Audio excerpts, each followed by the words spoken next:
Ludwig von Mises, in his book Liberalism, speaks with extreme moral indignation about European colonialism. Now, obviously, European colonialism is not one single thing.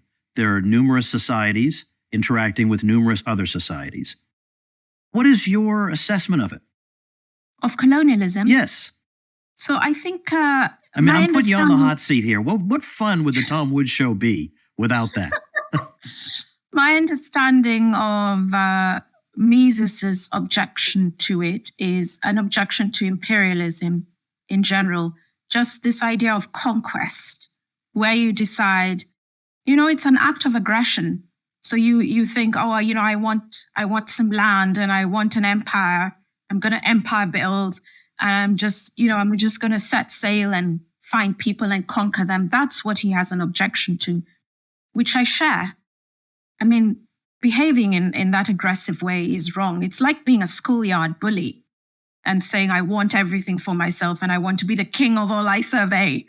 That aspect of it, that imperialistic aspect of it is wrong. But colonialism is not just about that, about conquest. It's also about many other things like trade, commerce, at the time, Christianity, what they called civilization, teaching people how to read and write and, all these kinds of... So there was much more to it than just conquest. And those aspects of it had a lot of good in them. It is never good to conquer people, but it's good to teach people to read and write, of course. Who would say that that's a bad thing? It's good to teach people about health.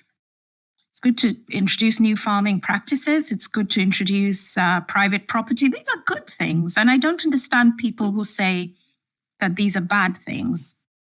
They're not. They're absolutely inherently good things to do.